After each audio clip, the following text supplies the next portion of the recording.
Sorry.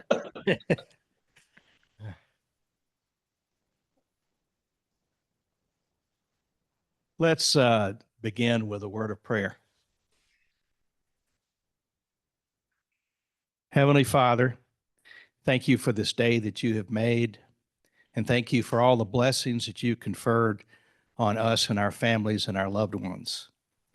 Heavenly Father, thank you for our speaker today, who represents the kind of person who meets your requirement that we do justice in the world. And thank you for your Son, our Lord and Savior, Jesus Christ, who gave us the example of how to show love in this world. In Christ's name we pray. Amen. Our speaker today is Michael Waller. And let's have our announcements. Let's start. Clark Goodwin, it's his birthday, Clark's birthday, everybody.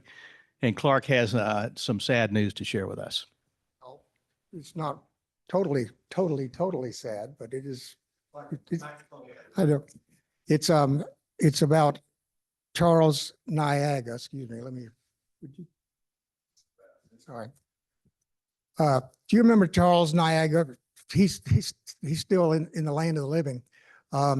From Kenya, he'd been with us a number of times, and also in Sunday school. I mean, at church. Good morning, Mr. Clark.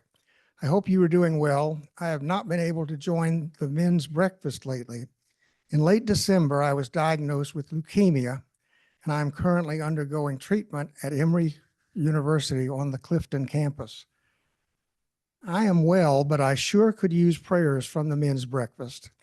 I miss you all for the camaraderie and the wonderful breakfast, the best breakfast of the week, and miss the shared fellowship with good people who may usually not agree on everything. Love to you all. Let's keep him in our prayers. Thank you. Thanks, Clark. So it's not sad news. It's good that he's being treated, but it is a serious health concern for one of our members. Next time that I get up to speak, y'all remind me that we have announcements before we go to anything else. And we have one right here who has an announcement. 3 announcements. I think, I'm not sure everybody heard Jim, but it is Clark Goodwin's birthday today. So happy birthday, Clark. For those who are related to Trinity School in any way, tonight is the Art Auctions Alumni Night at the new school, which is up by the old IBM building, up by Atlanta High School. So if you're interested in that, I think it starts at 5:30 or so. And my final announcement, our speaker next week is Joe Alterman. Joe is an Atlanta native. He's an accomplished pianist. We're going to roll the Steinway over here, and he's going to entertain us. He plays in a style he calls Southern jazz. And he's very engaging, should be a great show. So hope you'll come back next week. Do we have any other announcements? Bert? Our speaker today is Michael Waller. You may remember Amy Ard, who spoke with us about pregnant women, women behind bars, pregnancy behind bars. That's her nonprofit. And Michael is the executive director of the Georgia Appleseed Center for Law and Justice. Is that Law and Justice? Yeah. And I've known Michael because I've worked with him a little bit. He is a graduate of the university in the southeastern part of the United States that has the best football program single season in the history of the sport. That would be the University of the South, Sewanee. They played 12 games against Alabama and all Georgia and all these teams. They shut out 11 of their opponents. They gave up 10 points all year, and they scored 322. Of course, that was 1899. That's where he got his bachelor's degree. Then he went from there to Syracuse University, the Maxwell School, and got a master's degree in international affairs. And then he went to the school that was the runner-up to University of the South back in 1899, Vanderbilt, the divinity school, and got a master's degree in theological studies. And then he went from good to evil. He went to law school at American University, the Washington School of Law, and got his law degree. So he's well educated, actually. And he has a career where he started out with an international law firm. He worked with the Atlanta Legal Aid for a period of time, and then he worked with the Federal Trade Commission. And for 8 years, he led investigations into companies and individuals who engaged in defrauding people. He led investigations and prosecutions against those folks. And then he came to Georgia Appleseed. And Georgia Appleseed, he's going to tell us about it, but I just want to give you some idea of what they do. You have the Georgia Justice Project that was here at this church last weekend for our Record Restriction Summit. You have the Atlanta Volunteer Lawyers Foundation and the Atlanta Legal Aid Society, and those organizations provide volunteer lawyers to represent individuals. But what is different about Georgia Appleseed is they deal with bigger systemic problems and things that require many months or many years to resolve, issues that affect a lot of people, but that are not simple tasks to resolve. For example, they rewrote the Juvenile Justice Code in Georgia to make it the model for the entire country. They had over 450 lawyers who volunteered dozens of hours each on this project, and they did investigation and analysis and writing solutions, and they did it in 10 different parts of the state where they wrote up reports because they were going to go to the legislature in Georgia to get this Juvenile Justice Code passed. And then they consolidated that into one single report. And it was a fantastic project. And if you think about how many lawyer hours went into that and the fact that they were able to get the code passed, and they did it in a very at the right time because the executive director, your predecessor, was a juvenile court judge, and the governor, Nathan Deal, had been a juvenile court judge, and you were trying to deal with a problem that was a horrible situation where we had an antiquated code that created a lot of problems and didn't have many solutions to it. So I would like to introduce Michael Waller, who's a wonderful guy.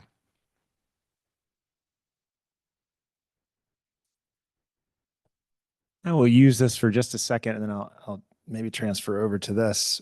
First of all, that's a spectacular introduction, and I need to call our director of development and tell her to get you on board as fast as possible.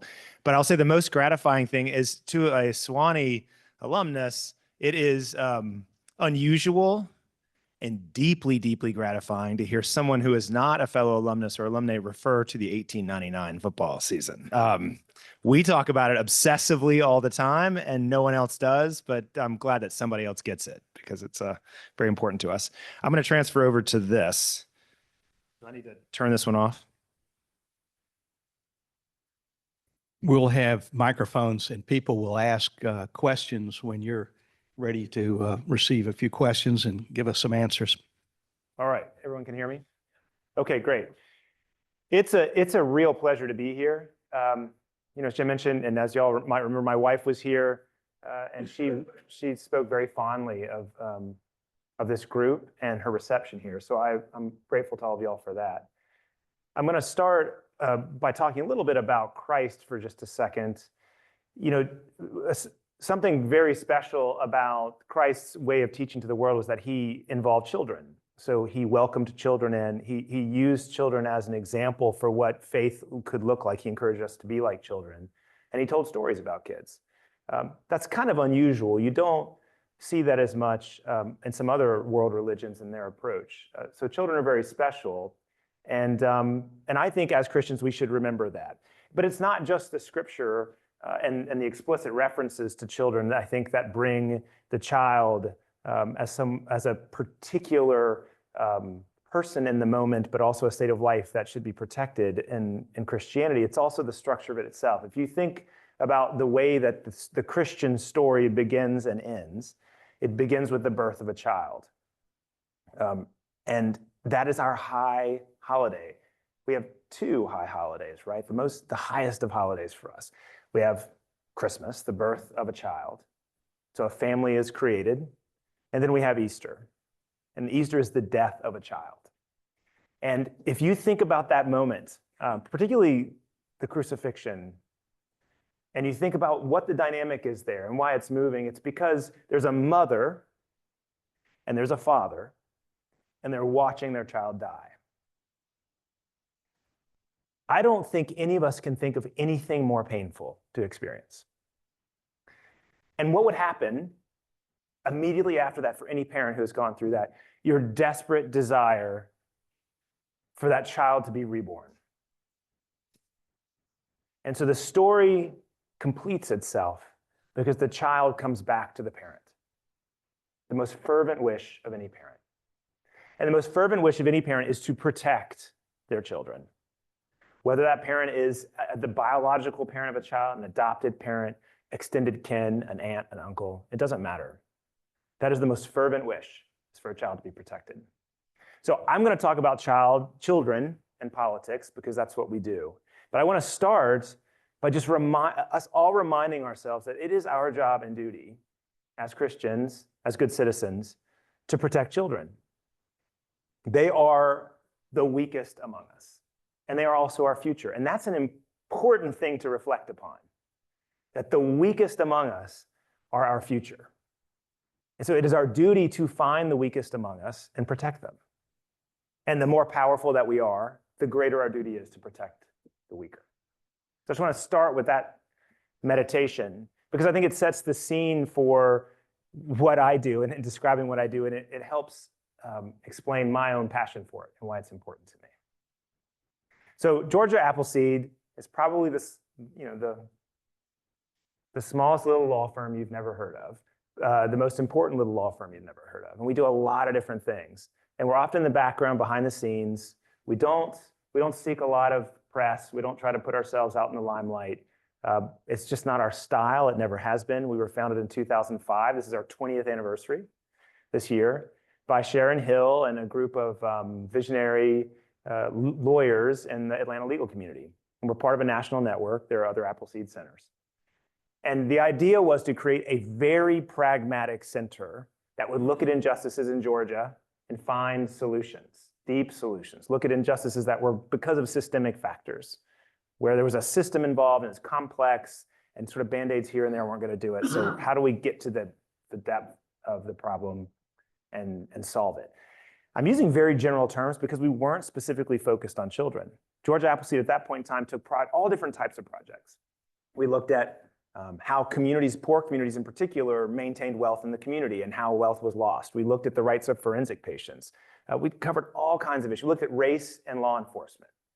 How is it that, and why is it that certain communities, particularly Black communities in Georgia, were over-policed, and what was the impact on those communities, and what could we do about that? A lot of different types of issues. As Jim pointed out, we were indebted at the time and still are to a mountain of volunteer work from professionals across the city, primarily lawyers, but not only lawyers.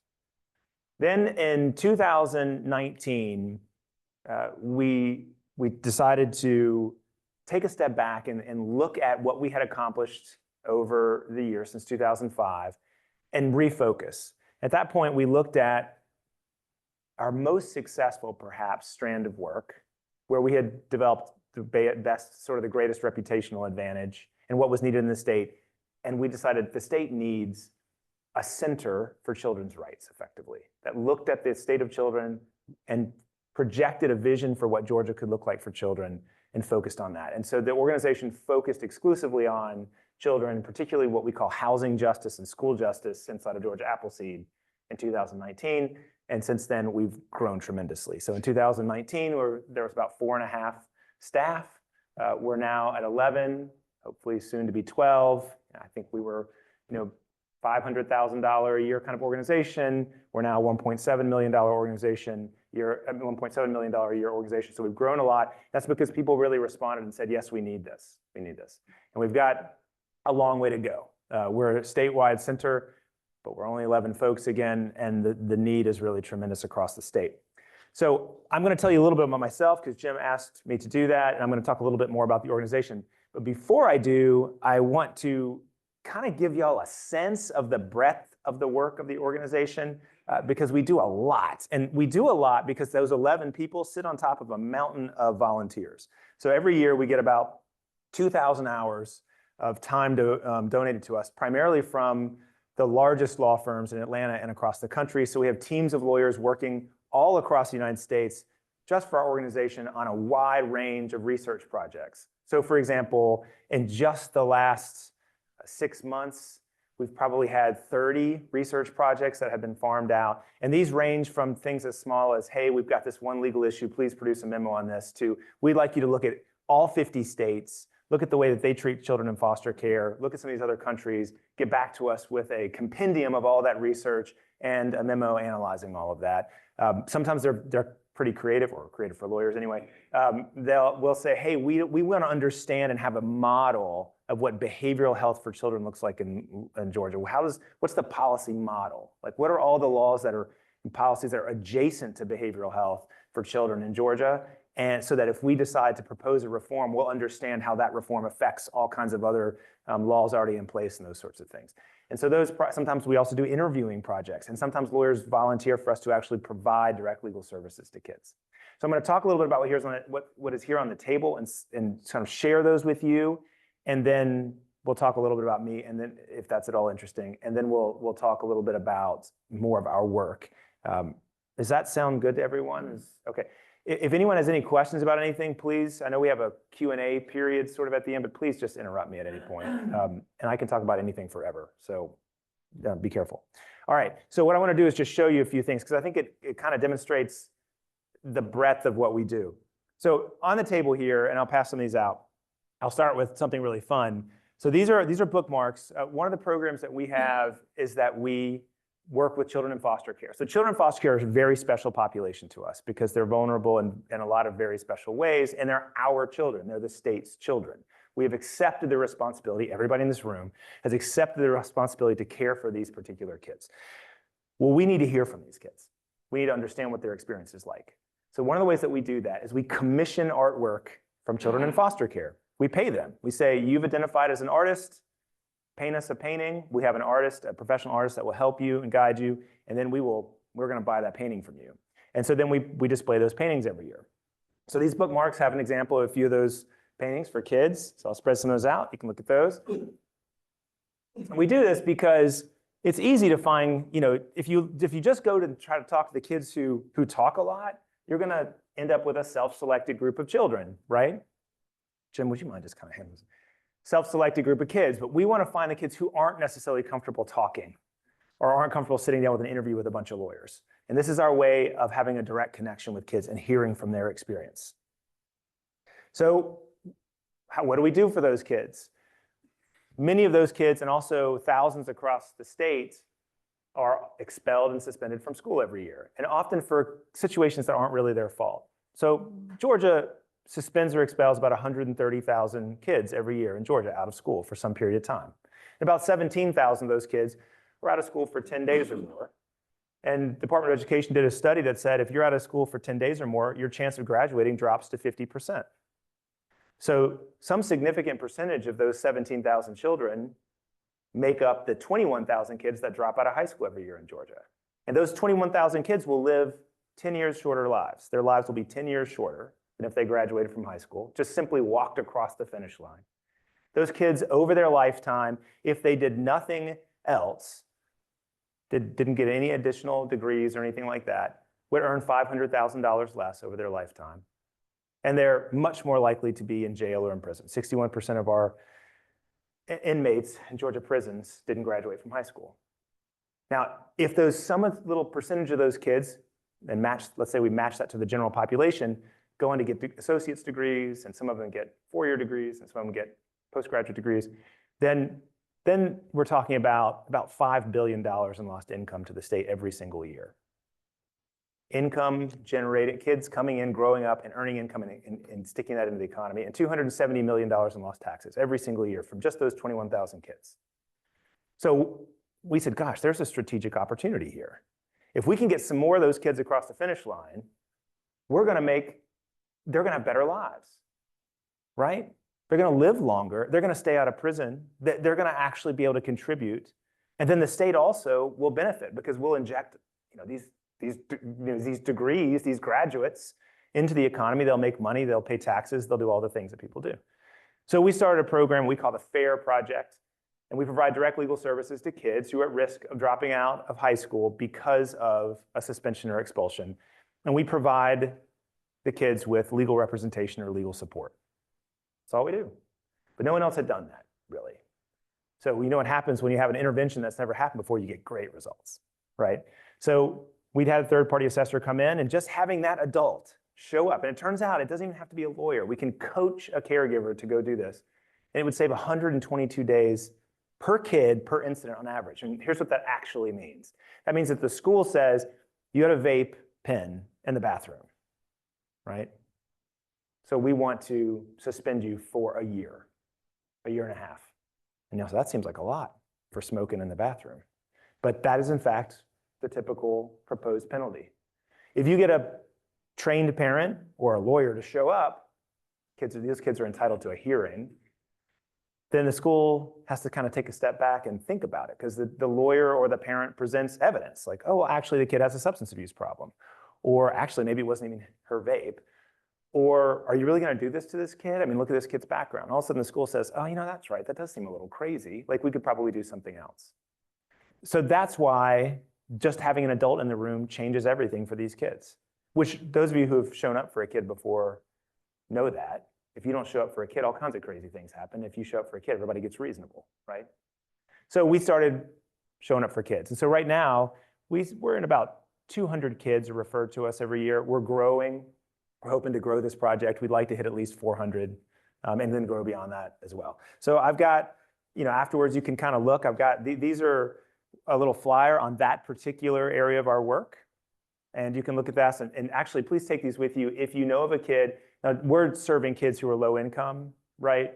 But if you know of a kid who needs legal services in this area, like they're about to be suspended or expelled from school, or they have special education needs, please tell the person to refer them to us, because we'll at least be able to provide information.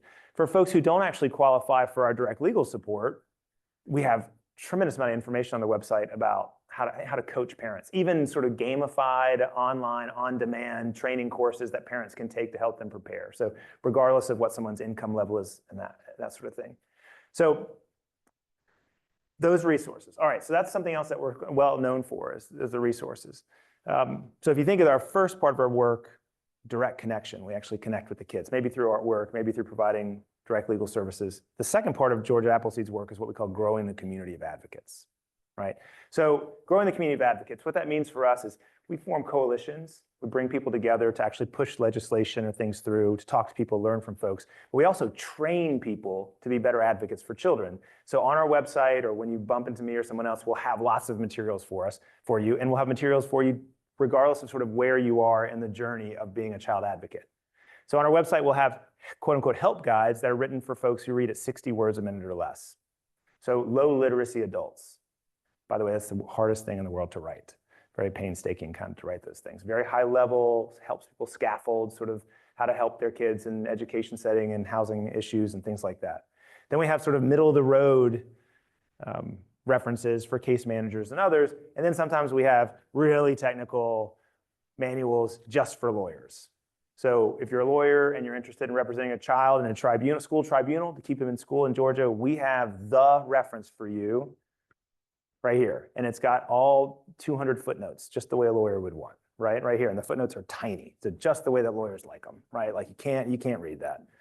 So we have those on the website. That's growing the community of advocates.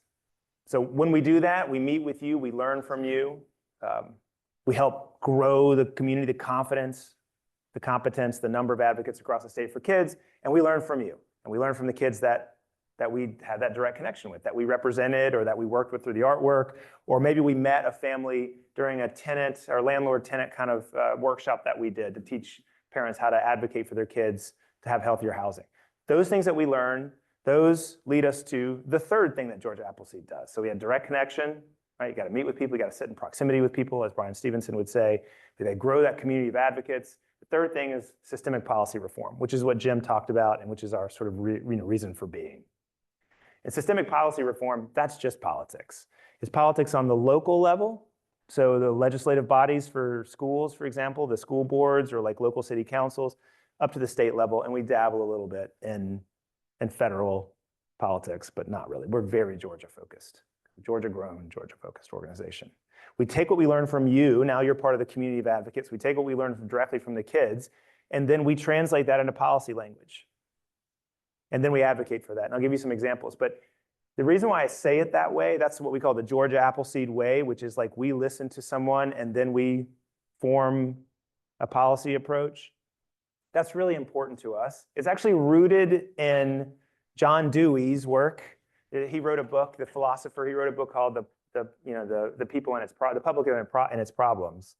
And I don't know if any of you have read that or know anything about Dewey, but at the time he was embroiled in an ugly argument with Walter Lippmann, I think, about the nature of democracy in the United States. Anyway, he said, for democracy to flourish, you had to have experts, but the experts had to be rooted in the needs of the public. And the only way to do that was to listen to the public and restrain yourself as an expert. By restraining yourself, he meant stick to their ideas. Your job is to translate them into policy. And so that's what we do. We translate what y'all need and what kids need specifically into policy based on what they and their families tell us. And so we take that responsibility very seriously. You're not supposed to have a policy proposal at Georgia Appleseed unless you can tie it back to an individual or community member. And so what do those look like? Well, we have a wide range of things that we're interested in, but primarily they're in two big buckets, housing justice and school justice. Why is that? Because if you talk to a parent, where do they think a kid should be most of the time? At home or at school. That's where they should be. And now we've looked at the research, we know they should be at school until they graduate, if you can keep them there. So first we funnel down onto that. Then within those categories, say what is most important to those parents? In the housing justice side, it is that they have a safe and stable home. In other words, that the home itself is not a danger to the child, that the home is a nurturing environment, and that it's stable, that they can stay there, that they're not threatened with eviction or threatened with being pushed or forced out of the house. And so we look at those two issues, like how do we stabilize homes? And how do we make them healthy for kids? And we call that housing justice. On the school side, if you talk to parents and kids, what's the most important thing to them about a school? You'll say maybe education. That's really important to them. But if you actually ask, and I'll do a little exercise with you, if you all of you close your eyes right now, and so let's just do it. Close your eyes and think about your elementary school. What is the first thing that comes to mind? And I mean, honestly, what's the very first thing that comes to mind? It doesn't have to be a moment. It could be a feeling. Does anyone want to share? What is the first thing? Recess. Recess. Anybody else? Teacher. Anybody else? Want to volunteer? What about the teacher? Do you remember? Favorite teacher was my fifth grade Uh-huh. teacher at Westminster. And what do you remember? What makes you remember this teacher? What about the teacher? Well, she put on a really nice program for the school called Georgia. It was like a history lesson about. I learned a lot. All right. And you were excited about that at the time. Yeah, enough to be, okay, to remember it. And you learned lots of other things at school, but for some reason that excitement sticks with you. Anyone else? Something you remember? Nurturing environment. Right, you felt good. Felt comfortable. Anyone else? Friends. Friends. All right. Anyone else? Girls. All right. Yes. Yeah. For better or for worse. Right. I mean, I have two. So I grew up in the Gulf Coast. And so everybody was named Thibodeau or Brossard or Broget or whatever.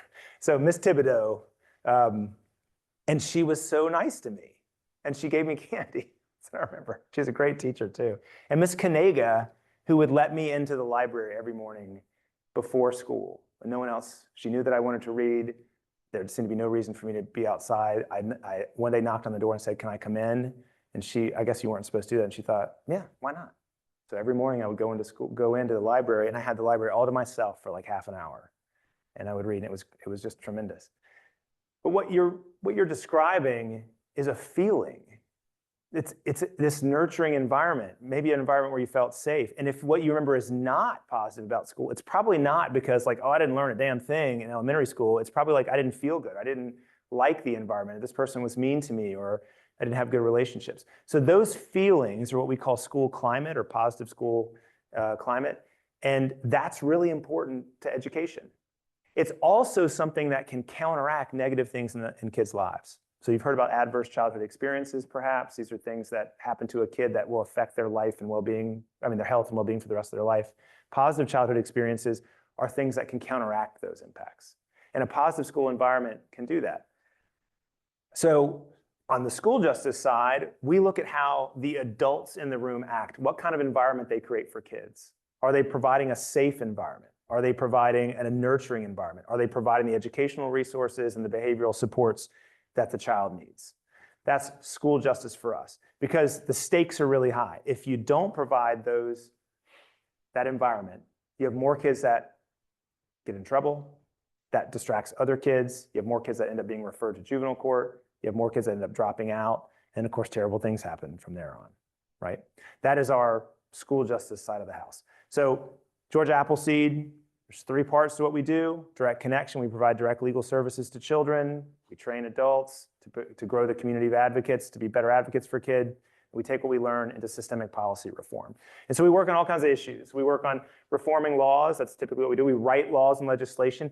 We actually get things passed. So last year we had 2 big bills that passed that were pretty historic. One was SB 169, which changed the way that schools do and schedule sort of hearings for kids. We found that kids who got in trouble at school were waiting 18 days on average out of school before they even had a hearing to decide whether or not they did it or not. 18 days with no instruction. And so we wrote a law that said, gosh, you got to make it faster than that. And you need to give them some instruction while they're out. And it passed with 1 nay vote, I think, and the governor signed it. And then for years, we've been fighting for some kind of standard in Georgia for home safety, for rental homes. Just a statewide standard that just says a home has to be safe. You can't rent a home to a family unless it's safe. And finally, in Georgia, we passed that last year with something called the Safe at Home Act. Again, 1 or 2 nay votes, and the governor signed it. Virtually every year, we have something like this happen. So the idea that we're a state that's completely divided, where you can't get anything done, and you have to be at loggerheads over everything, and every bill that has to come through has to be an ideological vehicle, is just not true. If you talk to people about kids, you talk to people about the future, and you show them data and evidence, and you present them with a practical solution, then you can get something done. And everybody can feel good about it because it's the right thing to do. So that's a little bit about the organization. I went out of order. About me, I don't know what else to say. I feel like my whole life was defined by my education. I was in college and graduate school for 11 years.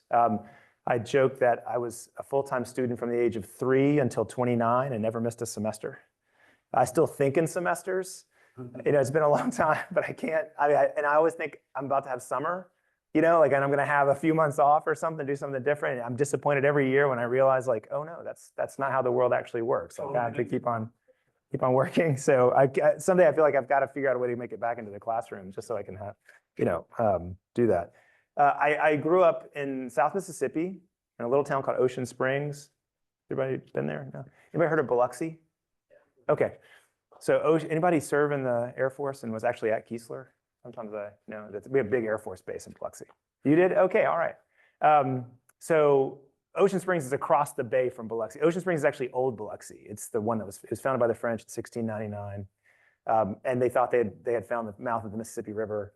And of course they hadn't. They had found Biloxi Bay, which is much smaller. So I grew up there. It's a funny, funky little place. It's about an hour and a half from New Orleans and 45 minutes from Mobile. So we got out of school for 3 days every year for Mardi Gras. It's that kind of place. And I grew up in a log cabin that my parents built outside of the small town on sand roads, dirt roads, and spent much of my childhood actually alone in the woods, except for school. There were a couple kids who lived out there. And then when I was a kind of middle school, a kid moved out and they built a house on the bayou. So my house is, you can see the bayou. Our bayou is called Davis Bayou, and you could see it from my house, but we didn't actually live on the water. And no one did at that point. They built a house in the water and he had a boat. So every day I would come home from school and Lee King and I would jump in his boat and we'd just spend hours running the bayou. I don't know what that taught me. People always try to find sort of lessons and all of that. And I was thinking about this the other day. I think what happened is when you're alone, especially if you're alone in what they call a liminal zone, like these are the spaces between spaces, and that's what a bayou is. It's a space between like an open water space and like a forest, right? It's like the wetlands kind of in between, where like the level of diversity is really high. Crazy things are always happening. Different animals and plants from different zones are interacting. And if you're a kid and you're alone and you're trying to figure out how to entertain yourself and all of that, you start doing what kids do and you start finding connections and finding the magic in things. And I think what happened to me was, I just got used to that. I got used to that everything is connected to everything. That, that if whatever happens to some little creature has some impact on the alligator, who's right there. And the alligator, I had an impact on the alligator and that somehow had an impact on some other little thing. I've got lots of stories about alligators if y'all are here. But it's stories I've been horrified. And now that I'm old enough, I will occasionally talk about one. And my mother, horrified. She had no idea she's at the house and I'm out there doing whatever, these giant reptiles, we were provoking.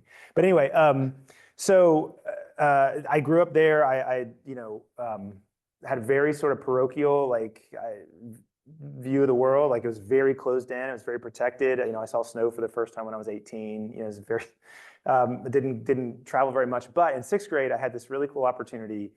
I don't know what happened. Something called Children's International Village. Some showed up and selected 4 kids from the coast, and we went and spent a month living in New York with groups of 4 kids from 11 other countries. And they just stuck us in a middle school for a month. They didn't speak English. I didn't speak, Hebrew or Spanish or all the other language, and we just kind of lived together for a month. And I just got this sort of bug for international travel and that sort of thing. And then finally, when I went to college, I realized as long as I stayed in college and graduate school, people would help pay for me to travel. So I would always, I spent much of my time from my junior year until law school overseas, living in different places as a student. It was very exciting, and I miss that life a lot. There's not much else to say about me. I think at this point, what I'll do is I want to share with you a couple things. I have kind of an action item and a question for y'all. Maybe y'all can help me out with something. But I can open up for any questions anyone might have. Yes, sir. I assume you had no opposition in the legislature to your model act. It pushed it right through. And there was no which opposition. one? The juvenile It justice. did. The juvenile justice rewrite was really remarkable. I don't know that there was, I think there was a completely anonymous. I don't know if there was a single nay vote to that. And, as Jim pointed out, the level of coordination and strategy that went into that is really exceptional. I don't know if folks here work in policy in Georgia, but often it's been my experience here that you'll have a few sort of inspired people in some organizations, and they develop relationships and they work those relationships. Things feel very ad hoc. What was unique about that was it was not. It was very strategic and very planned. Has any other state adopted your act? Adopted our version. There have been a number of states that have done some reforms. I don't know the specifics, but I can get back to you and give you that information. It's not the only space where Georgia has served as a model. In the school climate reform, which I mentioned earlier, Georgia is actually a leader on that. That effort had a profound impact in Georgia and was part of the criminal justice reform movement that Governor Deal led. We don't talk about it as much, but you had the criminal justice reform movement that y'all might have been paying attention to and seeing, and that was a big part of the news. But at the same time, you had the juvenile justice reform movement, which we were involved in. And then you have reform in what I call the third criminal justice system in the state, which is this school discipline system. And during that same time period, we and some of our partner organizations were pushing for reforms in school discipline. And as a result of that, of looking at school climate and changing the way schools do their climate and create their environments, and also reforming their discipline codes, the state intensely decreased the number of kids who were expelled every year and suspended. So over the since a baseline of about 2010, we have expelled or suspended out of school 400,000 fewer kids than if we had not changed our ways in Georgia. And that was so we were a model for the nation in that way as well, and kind of led on that. There's a number of really interesting juvenile justice reform areas where Georgia has been a leader. Our numbers are still really terrible. We had a long way we had a tough place to come from, but we have innovation and sort of an optimistic view of that we can do better, and so we end up innovating and creating some really interesting models here. Michael, one thing about the schools to prisons pipeline that you were addressing, isn't one of your policies to have in-school punishment rather than sending kids home and sending them off campus? Isn't that one of the things that you focus on? That's a great question. Thank you for that. It fills in a gap I probably left. So when kids are punished at school, the school has a limited amount of tools in its toolbox, right? So maybe when we were younger, there was still corporal punishment, which, by the way, is still legal in Georgia. And about 1,700 kids a year every year receive corporal punishment in Georgia in public schools, primarily in some counties in the Lawrence County, Jeff Davis County kind of area around Dublin, but also elsewhere. But that's really not a tool that's used very much in most school districts. It's been proven to be ineffective and actually not have a positive effect on discipline. So schools have limited tools, and often what they'll do is they use what we call exclusionary discipline. And that's where you take a child and you remove them from a community, right? You remove them from the school environment. And you can do that either through some sort of alternative schooling or in-school suspension. It's often called ISS, or you can actually kick them out of school, right? You can actually say, well, your punishment is to stay at home or to just not come to school anymore, which is a little odd because truancy, right, is a crime. And so sometimes it's difficult to reconcile all of that. But the kids that are pushed out of school particularly, but any child that is removed from that school environment, that nurturing environment that you try to create in a school, there are lasting impacts for the kid. And it doesn't take very much to actually have that impact, particularly with the kids who are most vulnerable anyway to not succeeding. So there's research, national research. We're working on it with Georgia State right now. So hopefully next time I meet with you all, I'll have some Georgia numbers here. But the national numbers are that any out-of-school suspension on average reduces the likelihood of graduation by 12 percentage points. So we don't know what the cumulative effect is after that first one, whether or not you keep adding up 12 percentage points each time, or if that gets smaller, the added risk gets smaller with each additional suspension, but about 12 percentage points. So if you spread that across a population, you can see how you can have some pretty big impacts on graduation every year just by exclusionary discipline. So what we try to do when we go into schools is we try to say, hey, look, let's come up with some solution where you can keep a child in a nurturing environment. One, probably what they're doing is age-appropriate behavior that's just annoying. There's a difference between, as Nathan Deal used to say, like what we're scared of and what's just kind of annoying. So it's just annoying behavior. If you're kicking a kid out of school just because you're just sick of them, that's not the good reason to kick a kid out of school, because the threat to them, the risk to them is too high. So we need to find other solutions. And often the solutions are things like the kid has special needs or behavioral needs because of something that's happening at home or something inherent to the child in terms of psychologically or physically. Can we figure out a way to meet those needs? How can we help you find resources to do that? And so sometimes the schools, through federally funded programs and some other things, will find additional supports for the child, or they'll come up with a plan to help modify the child's behavior, that sort of thing.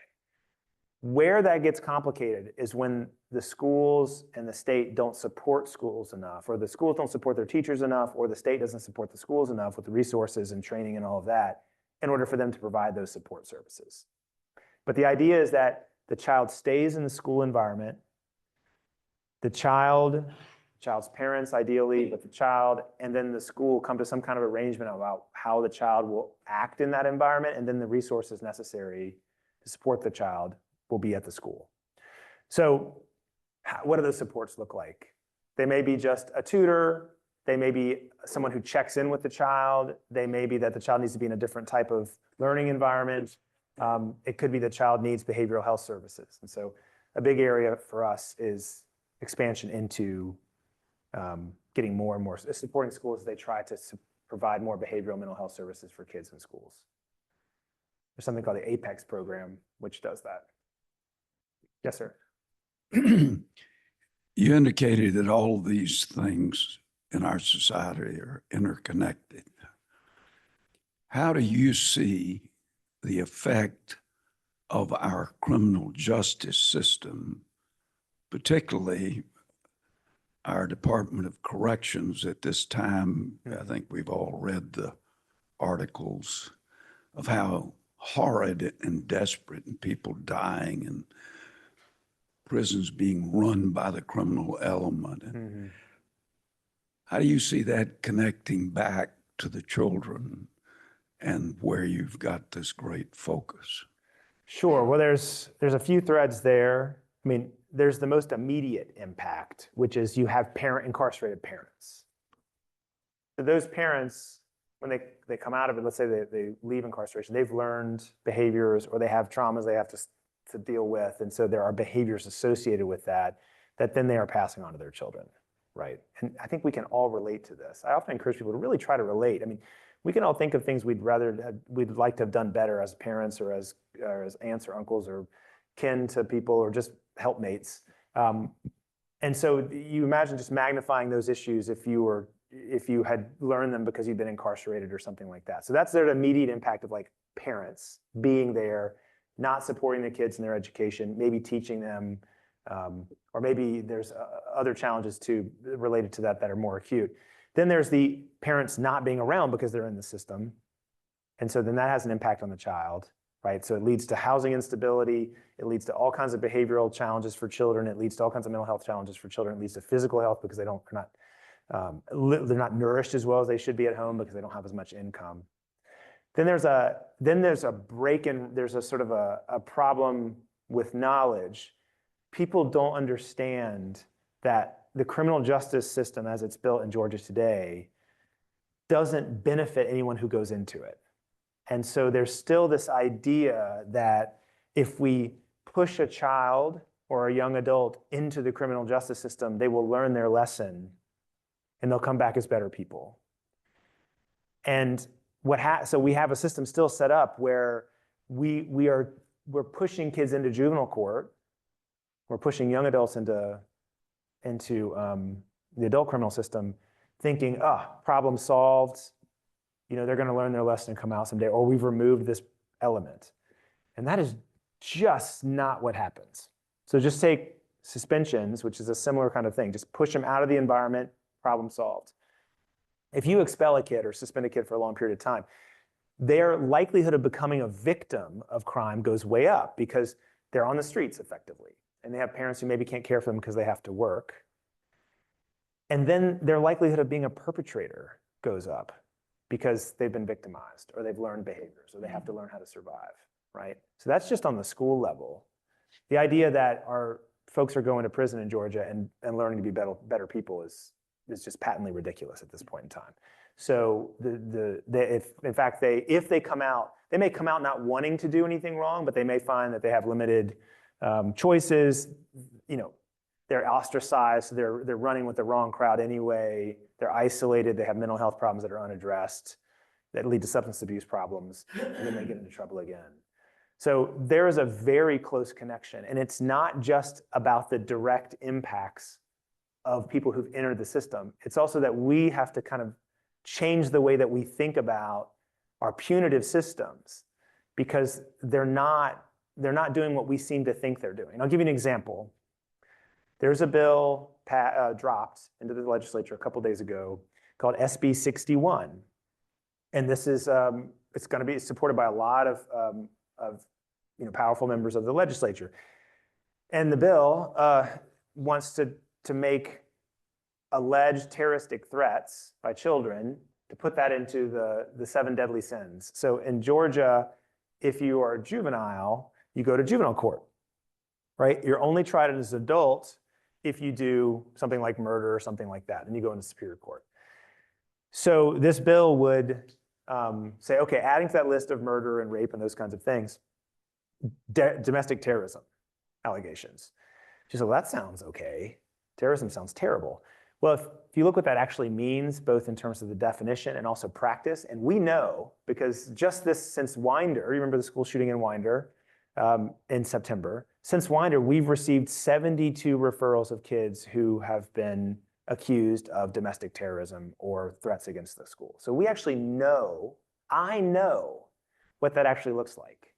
And what it looks like is a couple of those kids, yeah, they were meant harm, right? And so those kids needed to be, there needed to be an intervention there to stop it.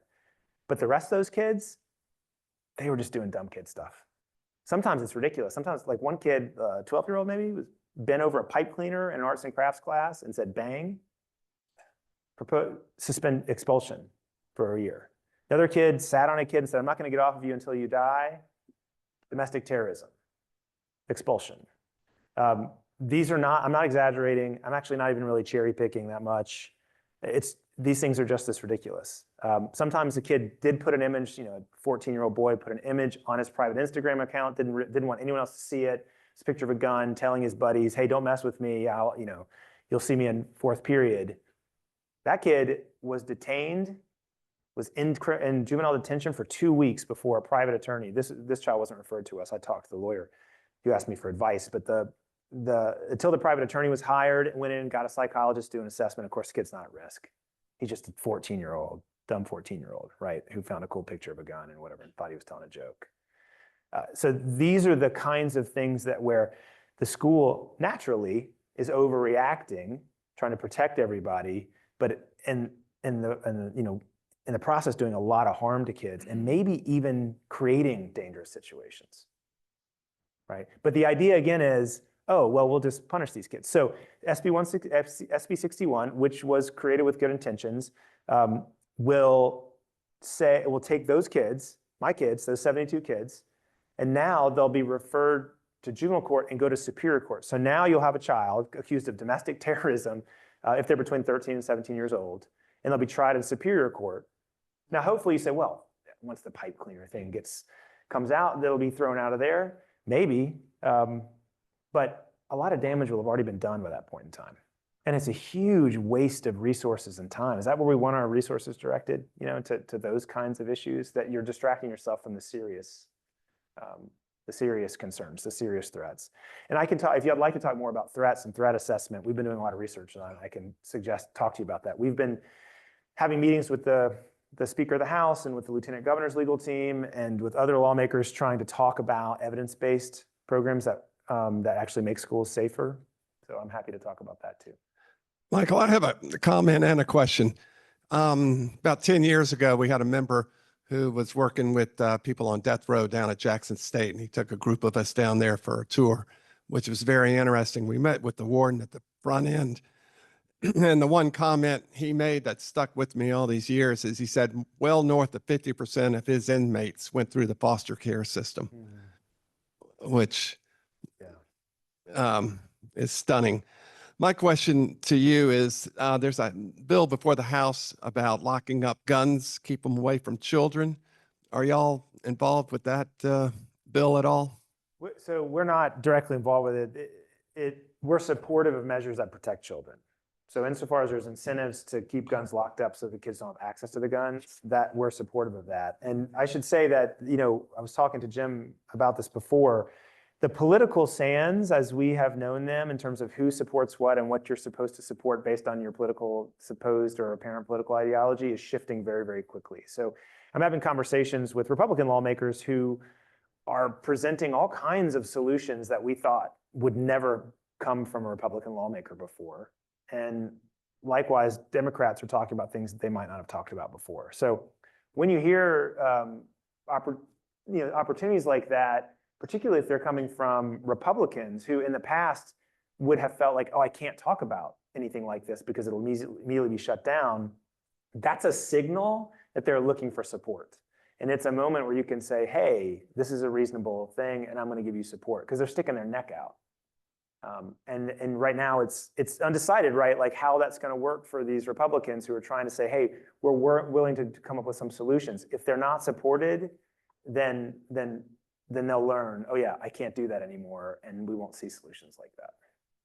Are there any foreign countries that are making progress on this subject? Oh, and which particular area? Well, I was thinking that there might be some innovative ideas in Northern Europe, the Scandinavian countries, but I don't know if there are.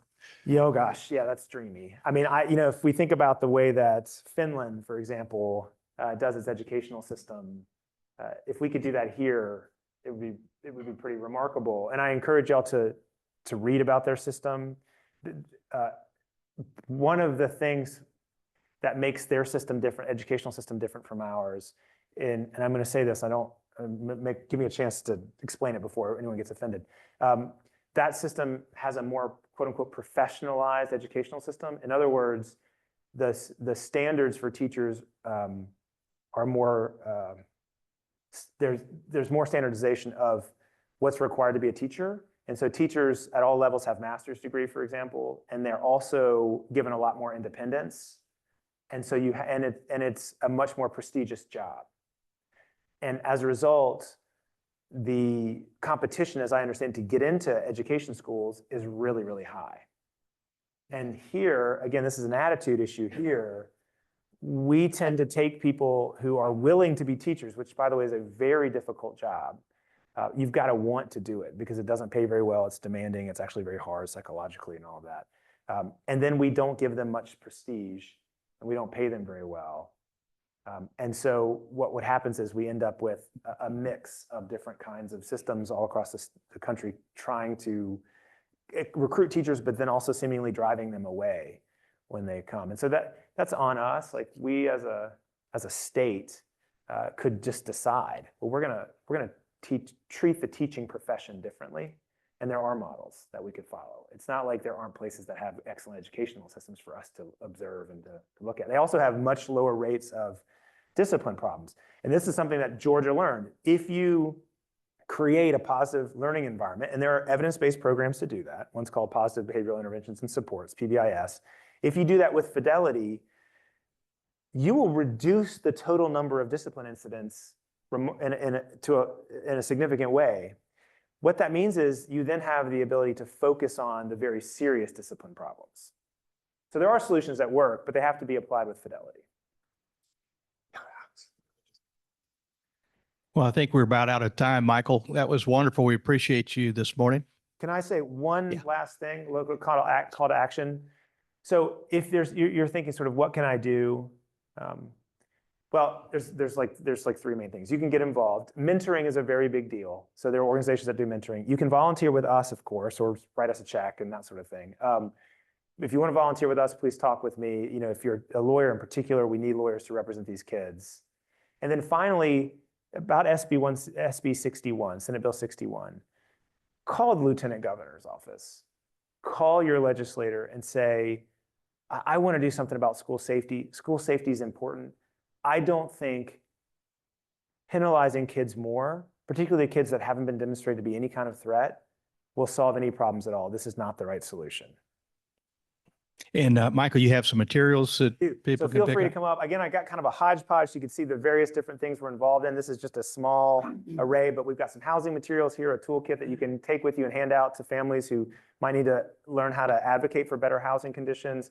We've got technical manuals for lawyers and some other things as well. And some pens. Take a pen. Thanks, Michael. Thank you all.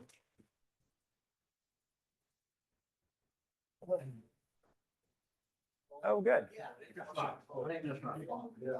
well, I grew up in a swamp. That's right. Hey, thanks a lot. We have a group here that's working here. Uh-huh. Oh, great. Yeah. Yeah. Yeah. Yeah. In the second